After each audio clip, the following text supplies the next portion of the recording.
मित्रों, हम एक बार फिर पहुंचे हैं धर्मशास्त्र यूनिवर्सिटी जबलपुर और मुद्दा है हमारा पहला वोट। पहले वोट देने का वही आनंद है जब हम पहली बार फ्लाइट में बैठते हैं। बहुत सारी मन में आशंकाएं होती हैं, अब क्या होगा। बहुत सारी खुशियां होती हैं कि अब क्या होगा। बस उसी तरह से जब हम पहली बार बटन दबाते हैं तो हमें ये जिम्मेदारी का एहसास होने लगता है कि अब हम इस देश के जिम्मेदार नागरिक हैं और हमें अधिकार मिल गया है अपने जनप्रतिनिधियों से प्रश्न करने का। हम उनसे पूछने लगते हैं कि आप हमारे लिए क्या करेंगे, और ये चेतावनी भी देते हैं कि अब यदि उन्होंने हमारे लिए नहीं किया तो अगली बार फिर वो नहीं जीत पाएंगे। इतनी सारी जिम्मेदारियां हमारे पास सिर्फ एक बटन दबाने से आ जाती हैं। देश का दायित्व, देश की सुरक्षा, देश का नाम ऊंचा करना, ये सब जिम्मेदारियां हम जब पहली बार वोट देते हैं तो वो अपने आप हमारे अंदर उस वोट की बटन दबाने से समाहित हो जाती हैं।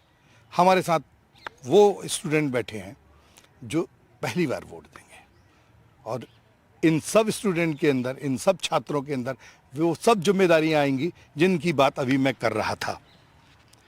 कहाँ से आए हैं आप और पहली बार वोट देंगे? क्या नाम है आपका? मेरा नाम अंश शर्मा है। मैं भोपाल से का रहने वाला हूँ और इस बार मैं पहली बार वोट दूंगा। पहली बार वोट देने का मेरे अंदर उत्साह है बहुत ज़्यादा, क्योंकि पहली बार मैं अपने देश के लिए एक ऐसे तटस्थ एक नेता को वो दूंगा कि वो हमारे देश को आगे लेकर जाए। तो मैं चाहता हूँ कि मेरा वोट देने का यही मेरा दायित्व भी है वोट देने का, और मैं चाहता भी हूँ कि मेरा वोट एक सही जगह जाए, एक ऐसे नेता को जाए जो वाकई में हमारे देश के लिए प्रगति की बात करे, ना सिर्फ बात करे बल्कि उसको आगे ले जाने के लिए काम करे। जितनी चीज़ें आज तक हमारे सामने वादे किए गए हैं, जो चीज़ें हमें बोली गई हैं कि हम ये चीज़ें करेंगे, वो इम्प्लीमेंट हो, उन चीज़ों पर काम हो और हमारा देश आगे जाए। उन्होंने बताया कि अब ये अपने नेता से पूछ सकते हैं। क्या पूछेंगे यदि आपका सांसद आपको मिल जाएगा तो? सर, मैं ये पूछूंगा आप अपने नेता से कि आप कितनी प्रगति की राह पे जाने के लिए सक्षम है, क्योंकि हम वोट उसी प्रकार से देंगे कि आप जितना प्रगति के साथ चलेंगे। तो अब मैं अपने ही क्षेत्र की बात करता हूँ, जैसे उज्जैन की। तो उधर मैंने देखा है कि हमारे खुद सीएम मोहन यादव वहाँ के सीएम है। तो मैं यही चाहूँगा कि आगे और बढ़ाए इस टॉपिक को, कि ये से संक्षिप्त ना रहे, उज्जैन को और विस्तार करे, क्योंकि सीएम की बातें ऐसी बोली गई है कि लंबे वादे कर दिए हैं। क्या वो उसमें सक्षम रहेंगे? एक सांसद अब आप चुनेंगे, पहली बार एक सांसद चुनेंगे। उज्जैन से एक सांसद चुनेंगे आप, है ना? जब वो आपके घर वोट मांगने आएगा तो आप उससे क्या मांगेंगे?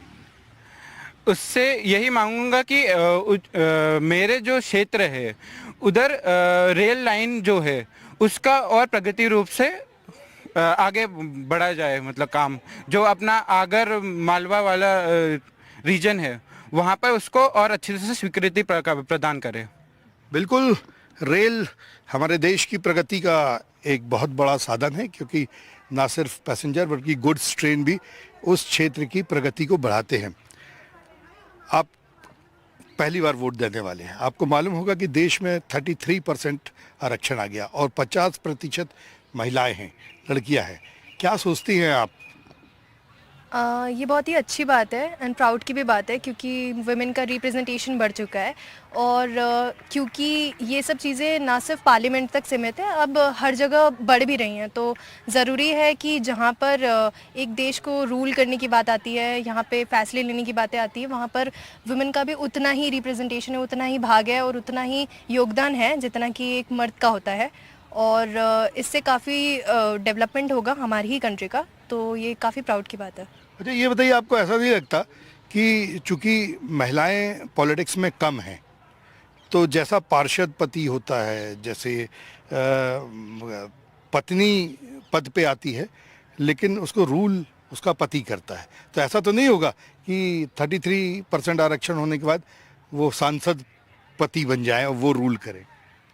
हर एक सिक्के के दो पहलू होते हैं। कुछ ये भी है, सही बोला जो आपने बोला, और कुछ तो दूसरा भी होता है कि क्या पता, जैसे इंदिरा गांधी थी, अपने आप में एक बहुत बड़ी मिसाल है, तो उसी तरीके से ऐसे बहुत सारे सांसद भी हो सकते हैं जिनको जहाँ पे सीट्स मिल रही हैं तो सिर्फ अपने पति का सहारा ना लेकर वो खुद भी कुछ डिसीजन लें और उनको भी दिखे कि क्या काम करना चाहिए। तो मुझे नहीं लगता कि ये कुछ भी बुरी बात है, और अगर चांस ही नहीं मिलेगा तो उनको कभी ये मौका ही नहीं मिलेगा तो करेंगे कैसे। तो अच्छी बात है ये बहुत। बिल्कुल, मैं भी सहमत हूँ कि महिलाओं को आगे आना चाहिए और देश को रूल करना चाहिए। हमारे यहाँ बहुत सारी ऐसी महिला पॉलिटिशियंस हुई हैं जिन्होंने अब ना सिर्फ देश में बल्कि विदेशों में भी हमारे देश का नाम कमाया है। क्या चाहते हैं आप?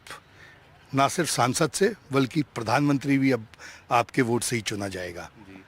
सांसद चुनेंगे, सांसद प्रधानमंत्री चुनेगा। जी, हमारा देश वैसे भी अब आजकल बहुत आगे बढ़ने की कोशिश कर रहा है, बढ़ भी रहा है काफ़ी इलाकों में। हम वही चाहेंगे कि देश का सबसे विकास जो हो, सबसे बढ़िया हो, तो हम उसी हिसाब से अपना सांसद और प्रधानमंत्री को चुनेंगे। जी। क्या इच्छाएं, क्या चाहते हो आप?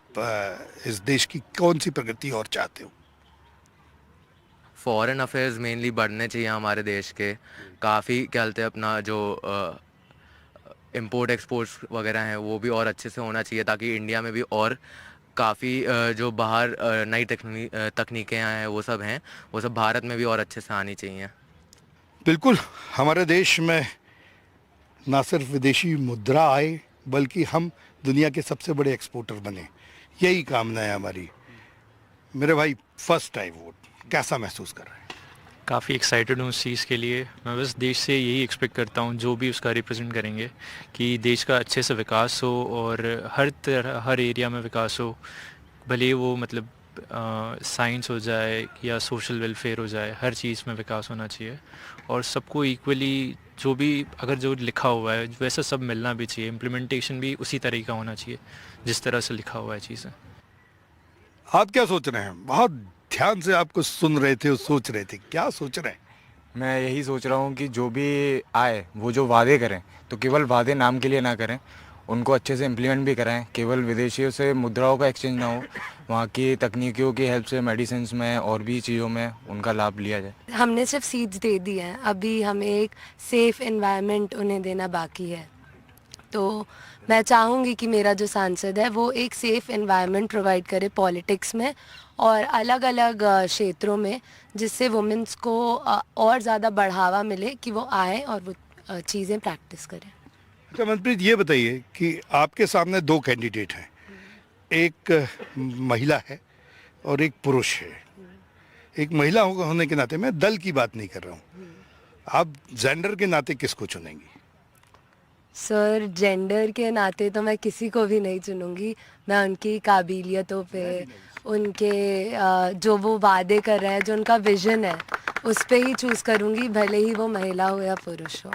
बहुत बढ़िया बात कही आपने, क्योंकि हमें योग्य उम्मीदवार चाहिए जो हमारे देश को तरक्की की राहों पर ले जा सके। आप क्या चाहते हैं? मुझे पता चला कि आपके अंदर भी कुछ नेतागिरी का गुण है।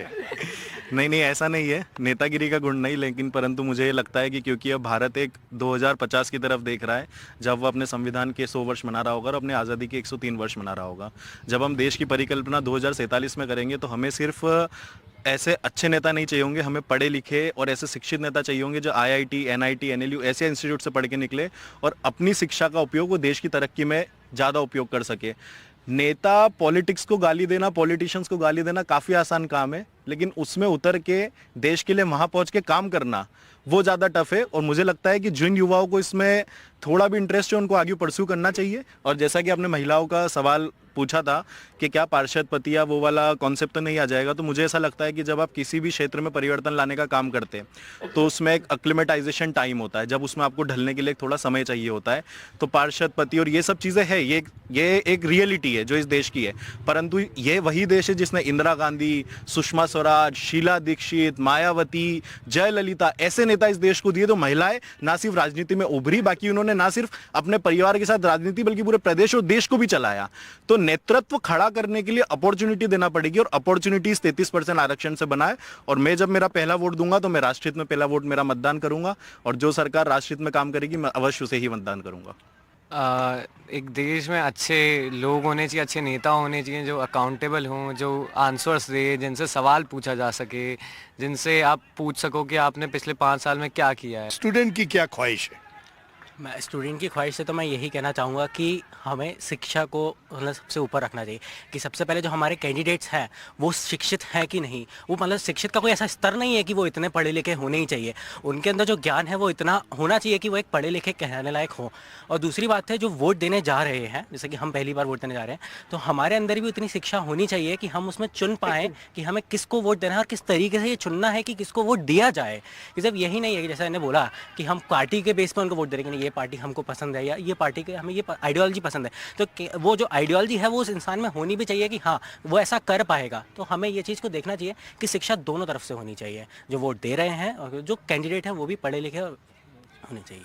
अच्छा, आप राइट टू रिकॉल के बारे में क्या सोचते हैं? क्या भारत में राइट टू रिकॉल होना चाहिए कि आप किसी जो हमने आपने कैंडिडेट चुना है, अगर वो अच्छे काम नहीं कर रहा है या किसी तरीके की गड़बड़ियां कर रहे हैं, तो उसे वापस बुलाने का भी प्रावधान हो, एक बार फिर वोट हो और उसको वापस बुलाने का भी प्रावधान। तो मैं उसके लिए यही कहना चाहूँगा कि जैसे हम अपनी एक सरकार को 5 साल के लिए सुनते हैं, तो हमने उनको 5 साल की अपॉर्चुनिटी दी है कि आप उस 5 साल में वो काम करके दिखाएं जिनके आपने वादे किए थे। अगर वो 5 साल में भी वो वादे नहीं कर पाते तो फिर हमारे पास 5 साल बाद दोबारा ये मौका वैसे ही आता है।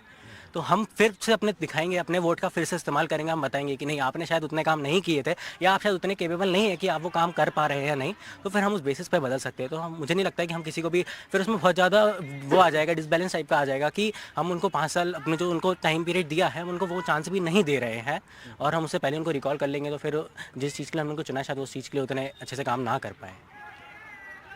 दोस्त, जाति, धर्म, संप्रदाय, ऊंच नीच, ये सब हमारे वोट के मुद्दे हो जाते हैं। तो मैं ये जानना चाहता हूं कि यूथ को ये मुद्दे कितना प्रभावित करते हैं?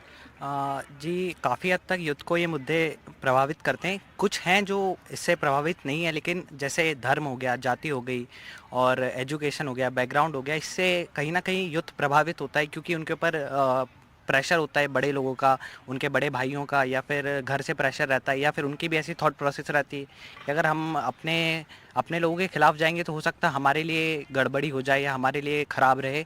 तो इसलिए कहीं ना कहीं इन्फ्लुएंस तो रहता है, लेकिन यूथ को जो वोट देना चाहिए वो अपने एजुकेशन के बेसिस पे देना चाहिए और उनको देना चाहिए जो देश के लिए सही काम करे, लॉ एंड ऑर्डर मेंटेन करके रखे और कहीं ना कहीं अपनी पावर का मिसयूज़ ना करे। वो जनप्रतिनिधि हैं तो जनप्रतिनिधि की तरह ही रहें, वो लोगों की सेवा करें, लोगों के काम आए और जनप्रतिनिधि की तरह ही रहें। कैसा होना चाहिए भारत का प्रधानमंत्री? भारत का प्रधानमंत्री बिल्कुल निडर होना चाहिए। 140 करोड़ मतलब जनता से चुना हुआ वो व्यक्ति है, तो बिल्कुल राजा की तरह होना चाहिए, पावरफुल होना चाहिए। काफ़ी अच्छी डिफेंस पावर है हमारे पास, बिल्कुल इकोनॉमी भी अच्छी प्रोग्रेस कर रही है।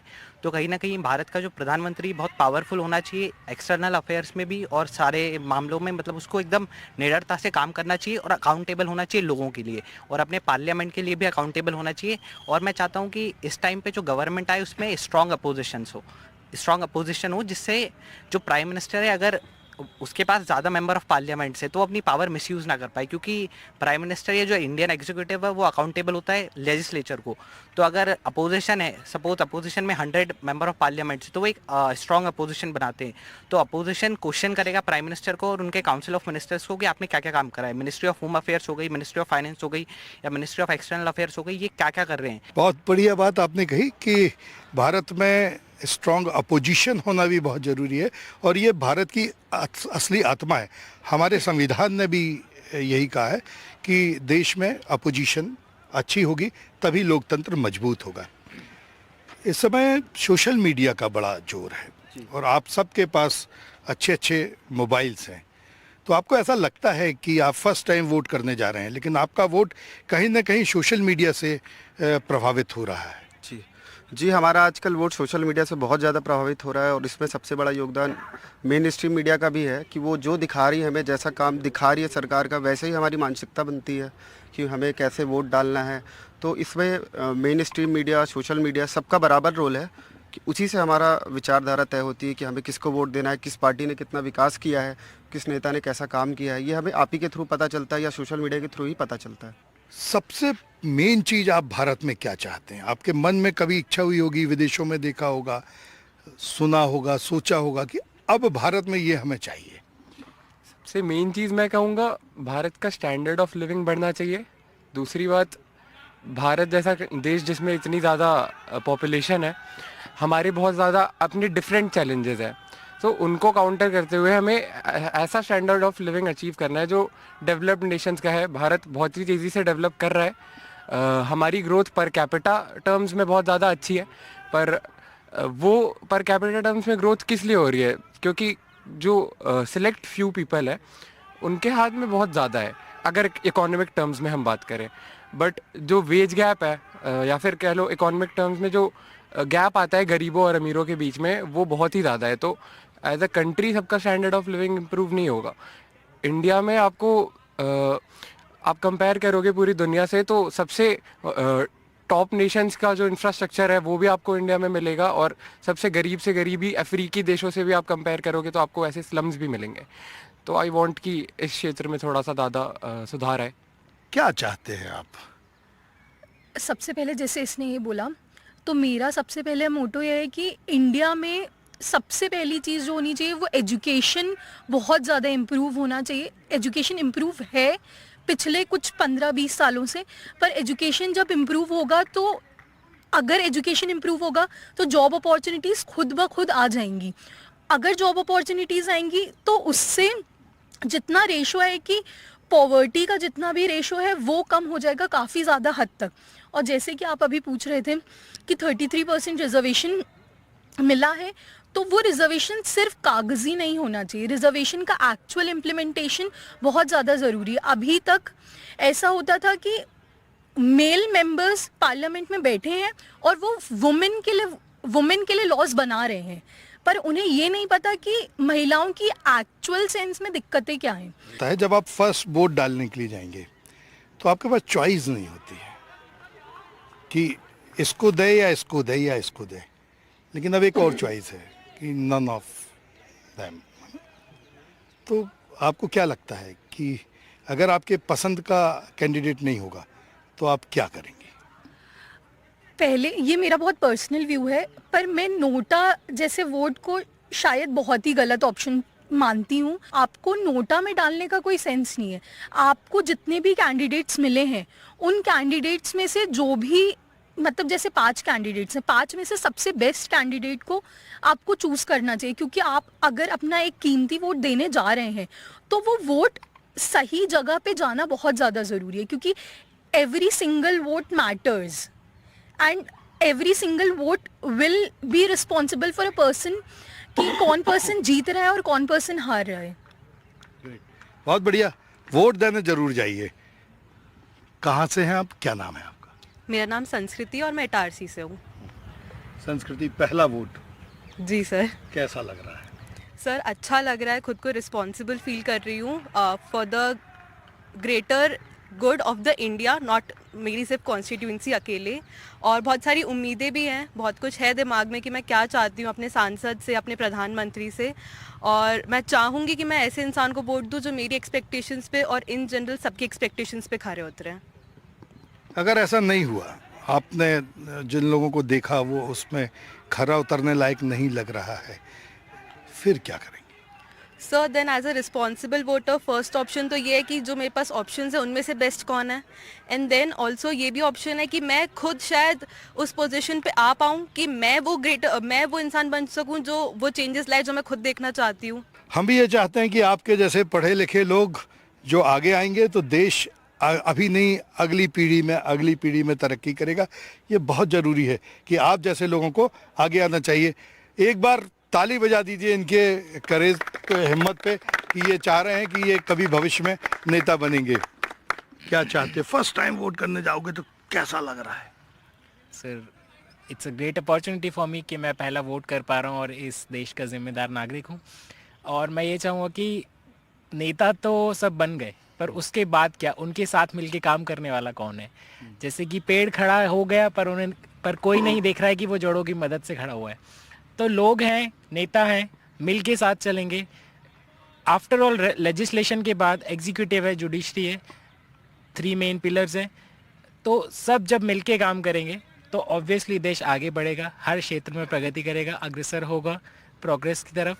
तो यही सबसे बेसिक प्रिंसिपल होना चाहिए कि सब मिल के चलें तो अपने आप देश प्रगति पर रहेगा। हर बार होता ये है कि नेता आते हैं, बहुत सारे वादे करके चले जाते हैं, उन वादों पे कुछ पे काम होता है, कईयों पे नहीं होता है। अगर आप वादे कर रहे हैं तो पूरा कीजिए। हम ये चाहते हैं कि ऐसा अगर कोई भी सरकार अब आए तो कम से कम एक ऐसा चेक लिस्ट करके दिखा पाए कि हमने अगर ये वादा किया था या हमने पॉलिसी बनाई थी तो ये आज ज़मीनी तौर पर कितनी इम्प्लीमेंट हो पा रही है, उसका कितना काम हो रहा है। और अगर नहीं हो रहा है तो सरकार माने या ऐसा कोई अलग से ऐसी बॉडी बने जो सरकार के इंडिपेंडेंट हो, तो बताए कि हाँ सरकार ने बोला था, सरकार ने पॉलिसी तो लाई थी पर काम कुछ नहीं कर रहे हैं या इस क्षेत्र में कुछ काम नहीं किया, भले ही उन्होंने बोला था। क्योंकि आप कई चीज़ें बोलते ज़रूर हैं, बार बार बोल के उस पर वोट ज़रूर ले रहे हैं पर कर ही नहीं रहे हैं, तो मतलब क्या है। हमारे देश में जो अभी तक चुनाव होते आ रहे हैं उसमें घोषणा पत्र, संकल्प पत्र, कई सारी ऐसी बातें होती हैं, लेकिन जो वास्तविकता पर जब 5 साल बाद देखा जाता है तो बहुत सारी वादे पूरे नहीं होते। तो आपका कहना यह है कि अब सिर्फ वादों से काम नहीं चलेगा जी, अब करके दिखाना पड़ेगा। कार्तिक इन सब के नेता हैं, धर्मशास्त्र यूनिवर्सिटी में स्टूडेंट लीडर हैं। एक स्टूडेंट लीडर के नाते आप ये बताइए कि क्या क्या चाहते हैं। मैं बस एक पहले जानकारी देना चाहता हूँ कि जब आप पहले इस यूनिवर्सिटी में आए थे तो यूनिवर्सिटी पहली यूनिवर्सिटी थी इस देश की जिसने मेंस्ट्रुअल लीव प्रोवाइड करी थी। उसके बाद इस देश की 10 नेशनल यूनिवर्सिटीज़ ने मेंस्ट्रुअल लीव प्रोवाइड कर दी है। एज अ स्टूडेंट हमेशा एक्सपेक्टेशन यही रही है इस देश के स्टूडेंट से कि आप कुछ ऐसा लाएंगे, क्रांतिकारी लाएंगे, चाहे वो भगत सिंह से लेकर या फिर हम पूरा आंदोलन देखें, जेपी आंदोलन, तो छात्रों ने ही उसको आगे बढ़ाया था। तो एक्सपेक्टेशन एज अ स्टूडेंट यही है कि आप जनरल बातें मत करें। जैसे लोगों ने बोला कि हम महिलाओं का सम्मान देंगे, आप महिलाओं का सम्मान कैसे देंगे? बीजेपी या कोई भी पार्टी आज कह रहे हैं हम महिलाओं को सम्मान देंगे। अगर आपको सम्मान देना है तो एक स्पेसिफिक टॉपिक पे बात करिए, लाइए पेड मेंस्ट्रुअल लीव। आपको किसने हाथ रोके हैं आपके? आप कह रहे हैं कि हम रोजगार देंगे, रोजगार देंगे, रोजगार देने से नहीं होगा ना। जैसे राइट टू इन्फॉर्मेशन लाए, आप राइट टू एम्प्लॉयमेंट लाइए कि अगर कोई बच्चा शिक्षण संस्थानों से, सरकारी शिक्षण संस्थानों से पढ़ रहा है। आज मैंने आईआईटी बॉम्बे की रिपोर्ट देखी जिसमें 32% लोग आईआईटी बॉम्बे अनएम्प्लॉयड है, जिनको प्लेसमेंट नहीं मिल रहे हैं। तो as a youth, as a student मेरी यही एक्सपेक्टेशन है कि जो आने वाली सरकार है वो इन सब चीज़ों को टारगेट करेगी। एम्प्लॉयमेंट, एजुकेशंस, महिलाओं का सम्मान, इन सब चीज़ों को टारगेट करते हुए अपनी सरकार चलाएगी। आपने एक नया मुद्दा उठाया, बहुत महत्वपूर्ण है स्टूडेंट के लिए, कि जिस तरह राइट टू एजुकेशन आया है उस तरह राइट टू एम्प्लॉयमेंट जरूर आना चाहिए।